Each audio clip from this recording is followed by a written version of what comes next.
Breathing is something that we absolutely have to do, but it's not always obvious to know when and where to breathe in your music. This video was suggested by a member of the Quick Start Clarinet community who was having some issues sort of like trying to figure out when exactly they should be breathing in the music, which is a completely fair point because there are sometimes breath marks in music, and it's really nice when composers put in breath marks and tell you where you can breathe and where are good spots to breathe, but it's very rare that that happens, and they sort of leave it up to you, and sometimes it seems like composers just assume that you never have to breathe and can just go on forever, at least the way they write the music.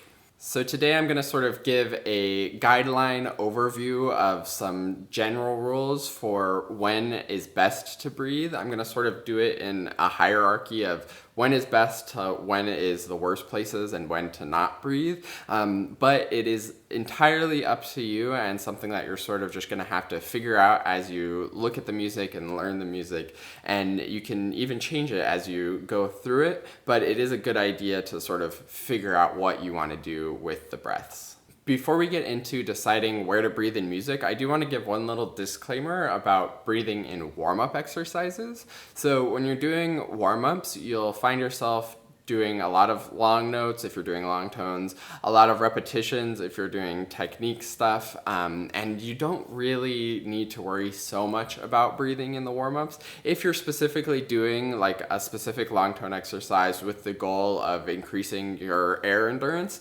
then breathing is something that you can focus on. Or if you're trying to work on relaxed, quick breaths or something like that in your warm-up, then that's great. But otherwise, you can breathe pretty much wherever you need to in a warm-up exercise.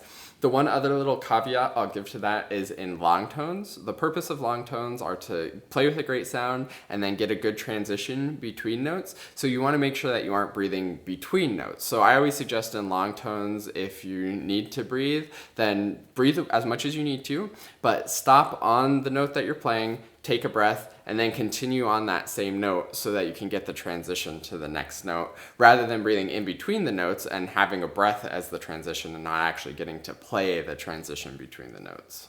Other than that though, like if you're playing a scale, and even if it's a 2-octave scale and you really want to make it to the end but you find yourself running out of breath, it's okay. Just take a breath, pick up where you left off, and continue on. Same thing with articulation exercises, all of the different warm-up stuff. Usually a lot of warm-ups will be just a block of notes that you have to play, and it's sort of implied that like you can breathe wherever you want. The warm-ups aren't supposed to be particularly musical. There aren't phrases that you want to wait till a phrase ending to breathe at. You can just breathe whenever you need to in the warm-up so you have a good supply of air and you aren't worried about breathing as you're really focusing on the quality of the playing in the warm-ups.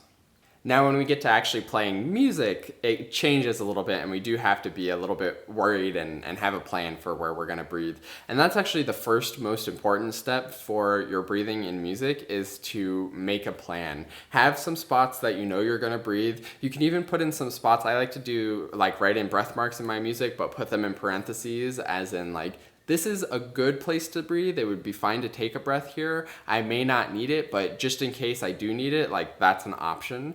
By having this plan, it will allow you to really know what you're gonna do in the performance. There's nothing worse than playing through a performance and going through it and thinking to yourself, I think I usually breathe after that note that I just played, and then realizing that the next spot for a breath is 8 or 16 measures later, and then you start panicking about like, I'm gonna have to sneak a breath in somewhere, and then you usually end up maybe even playing wrong notes because you're so worried about the breathing, and then you sneak a breath in somewhere where it's really awkward and it just all goes downhill from there. So it's really important to have a plan, know the spots that you're gonna breathe, maybe even have some backup spots. We always have less air when we're performing, so have some backup spots that work and are there if you need them. But definitely have a plan, be used to executing that plan, and that's how you'll have reliable air when you're performing.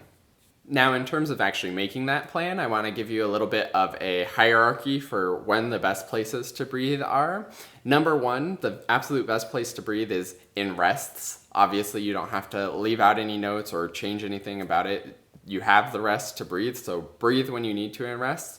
Don't breathe every single rest. Only breathe if you need to. And this is true for like all of the options I'm going to give you for places to breathe. You don't need to breathe at every single one of these places, just when you need to refill on air. You don't want to be hyperventilating and always taking tons of small breaths when you could just wait a little bit longer and get a really good breath. One other little caveat to that, breathing is a little complicated, as you can tell. If you do need to go for a very long phrase and there aren't a lot of opportunities to breathe in there, then taking lots of small breaths as you go can be effective. It's better to breathe early and breathe often before you're completely out of air, rather than trying to stretch as long as you possibly can. Within reason. You sort of have to find that balance of like not constantly hyperventilating and never expelling all of the air, and also having enough air to go as long as you'll need to. So again, this is all very case by case, and you sort of have to find what works best for you and what works best for the music that you're playing. Now, the second best place to breathe is at the end of a phrase or between phrases. This will require a little bit of analysis on your part to figure out where the phrases end and where you think the phrases begin and end.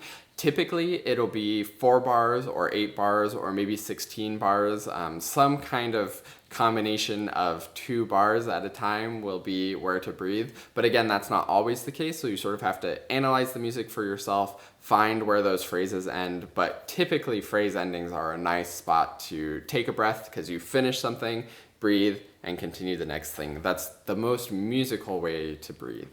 If you're having a hard time finding where these phrase endings and beginnings are, which can be tricky in some music, it really sort of all blends together, then the next best spot is in between slurs. You don't want to breathe in the middle of a slur, because when a composer marks a slur, they want that to be all nice and smooth. So if you can manage it, breathe in between slurs rather than in the middle of a slur. And again, you don't want to breathe between every single slur. And just because it's the end of a slur doesn't necessarily mean that it is a good spot to breathe. So you sort of have to use that phrasing ideas, but it's usually a better spot to breathe. But what happens if you are playing a piece and like the whole 16 bars are slurred or something like that, and you can't possibly go that whole time without taking a breath somewhere in the slur? Well, it's still okay to breathe in the middle of the slur if you have to.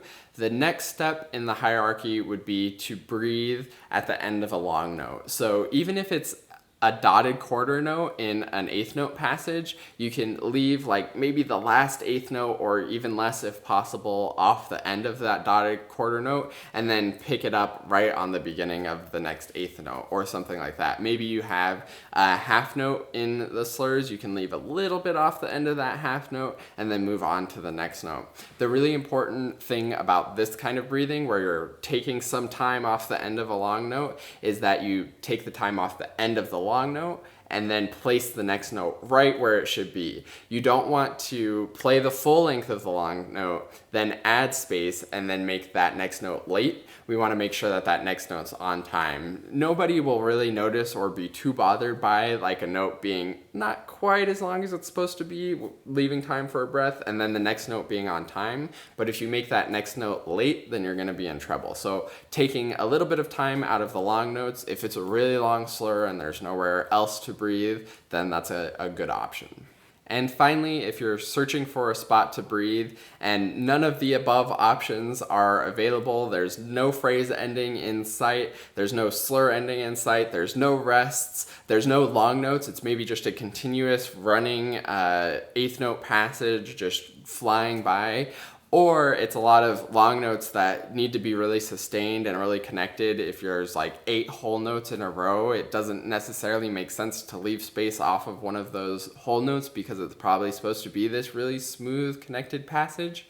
In that case, this is where staggered breathing comes in, and you sort of are able to get away with breathing in kind of obscure places.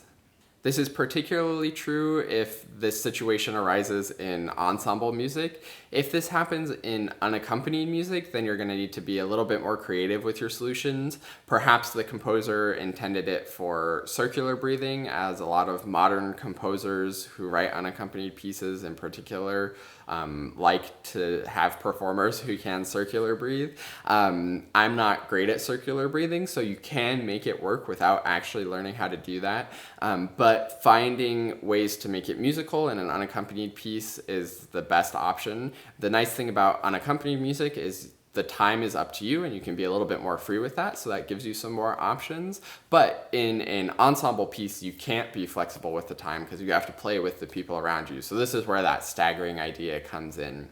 In this case, it is actually okay to leave some notes out to take your breath. And I would recommend in this case that you leave notes out somewhere in the middle of the measure. Try not to leave the first notes of the measure out or the last notes of the measure out. Try to do it. I always like to breathe like on the and of one, or maybe the and of one to the and of two, somewhere in that first bit of the measure, so that we get the momentum to the downbeat, we take a breath, and then we can build the momentum coming back to the next downbeat. Because so much of music is sort of momentum leading forward to downbeat sort of thing. This is also true for whole notes or eighth notes. With eighth notes, you may need to leave out one or two notes. With whole notes, though, you can actually come out, take a breath, and then come back in on the same whole note. And again, this is mostly for ensemble playing. It wouldn't work if you were playing a solo piece so much.